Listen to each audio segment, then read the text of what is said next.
नमस्कार दोस्तों, क्या आप जानते हैं राम जन्मभूमि का इतिहास? आखिर कितनी लड़ाइयों के बाद हमने विजय प्राप्त की? आखिर कैसे पूरा हुआ 500 वर्षों की आस्था का सफर? इन्हीं सवालों के जवाब जानने के लिए हमारे साथ वीडियो के अंत तक बने रहिएगा। अवध नगरी अयोध्या मूल रूप से मंदिरों का शहर रही है। कहा जाता है कि अयोध्या नगरी की भगवान श्री राम के पूर्वज विवस्वान पुत्र वैवस्वत मनु द्वारा बसाया गया था। इसीलिए अयोध्या नगरी में सूर्यवंशी राजाओं का राज महाभारत काल तक रहा। अयोध्या नगरी के दशरथ महल में प्रभु श्री राम का जन्म हुआ। धन्य धान्य और रत्न आभूषणों से भरी इस नगरी की तुलनीय छटा और खूबसूरत इमारतों का वर्णन वाल्मीकि रामायण में भी मिलता है। इसीलिए तो महर्षि वाल्मीकि ने रामायण में अयोध्या नगरी की शोभा की तुलना करते हुए इसे दूसरा इंद्रलोक कहा। लेकिन भगवान श्री राम के जल समाधि लेने के बाद अयोध्या कुछ समय के लिए उजाड़ हो गई थी।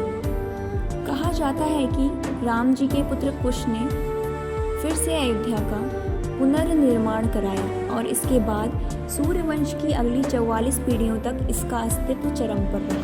इसके बाद महाभारत काल में हुए युद्ध के बाद भी अयोध्या फिर से उजाड़ हो गई। पौराणिक कथा कहानियों के अनुसार प्राचीन काल में भगवान श्री राम के जल समाधि लेने के बाद और महाभारत युद्ध के बाद अयोध्या के उजाड़ होने और फिर से बसने का वर्णन मिलता है। लेकिन श्री राम जन्मभूमि अयोध्या और यहाँ बने श्री राम मंदिर को एक नहीं बल्कि कई बार आक्रमणों का सामना करना पड़ा। अयोध्या को नष्ट करने के लिए मुगलों द्वारा कई अभियान भी चलाए गए। मंदिर में बाबरी ढांचा खड़ा किया, भव्य मंदिरों को तोड़कर मस्जिद बनवाए, लेकिन प्रभु श्री राम की जन्मभूमि कभी नष्ट ना हो सकी। वैसे तो अयोध्या नगरी का इतिहास त्रेता युग से भी पुराना है, लेकिन आपको बताएंगे अयोध्या नगरी में विवाद से लेकर विध्वंस, निर्माण और उद्घाटन तक श्री राम जन्मभूमि अयोध्या में करीब 500 सालों के बारे में। अयोध्या राम जन्मभूमि देश के सबसे लंबे चलने वाले केस में से एक है। राम जन्मभूमि का इतिहास बहुत पुराना है। सन 1528 से लेकर 2023 तक श्री राम जन्मभूमि के पूरे 495 वर्षों के इतिहास में कई मोड़ आए हैं। इसमें 9 नवंबर 2019 का दिन बेहद खास रहा, जब 5 जजों की संवैधानिक बेंच ने ऐतिहासिक फैसला सुनाया। सन 1528 में मुगल बादशाह बाबर के सिपह सलार मीर बाकी ने विवादित जगह पर मस्जिद का निर्माण कराया। इस स्थान को लेकर हिंदू समुदाय के लोगों द्वारा यह दावा किया कि यहाँ श्री राम भगवान की जन्मभूमि है और इस स्थान पर एक प्राचीन मंदिर भी था। हिंदू पक्ष के लोगों ने मस्जिद में बने 3 गुंबदों में एक गुंबद के नीचे भगवान श्री राम जन्म स्थान बताया। सन 1853 से लेकर सन 1949 तक का सफर। श्री राम जन्मभूमि पर जहां मस्जिद का निर्माण किया गया, वहां के आसपास कई स्थान पर पहली बार सन 1853 में दंगे हुए। इसके बाद सन 1859 में अंग्रेजी प्रशासन ने विवादित स्थान के पास बाड़ लगा दी और मुसलमानों को ढांचे के अंदर, वहीं हिंदुओं को बाहर चबूतरे के पास पूजा करने की इजाज़त दी। सन 1949 में श्री राम जन्मभूमि का असली विवाद तब शुरू हुआ जब मस्जिद में भगवान राम की मूर्ति मिली। इसको लेकर हिंदू समुदाय के लोगों का कहना था यहाँ साक्षात भगवान राम प्रकट हुए हैं। वहीं मुसलमान समुदाय के लोगों ने आरोप लगाया कि किसी ने चुपके से यहाँ मूर्ति रखी है। ऐसे में यूपी सरकार ने तुरंत मूर्तियों को वहाँ से हटाने का आदेश दिया। लेकिन जिला मजिस्ट्रेट के नायर ने धार्मिक भावनाओं को ठेस पहुँचने और दंगे भड़कने के डर से इस आदेश में असमर्थता जताई। इस तरह से सरकार द्वारा इसे विवादित ढांचा मानकर ताला लगा दिया गया।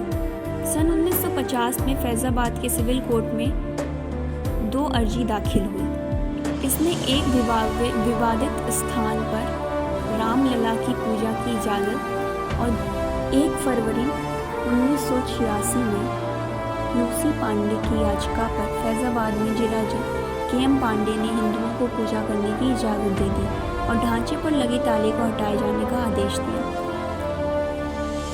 सन 1992 में यह दंगा ऐतिहासिक रहा। 6 दिसंबर 1992 को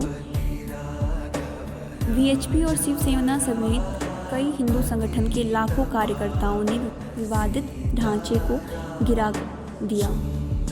इससे देश भर में सांप्रदायिक दंगे हुए और हज़ारों की तादाद में लोग मारे गए। सन 2002 में गोधरा ट्रेन जो कि हिंदू कार्यकर्ताओं को लेकर जा रही थी उसमें आग लगा दी गई और करीब 58 लोग मारे गए।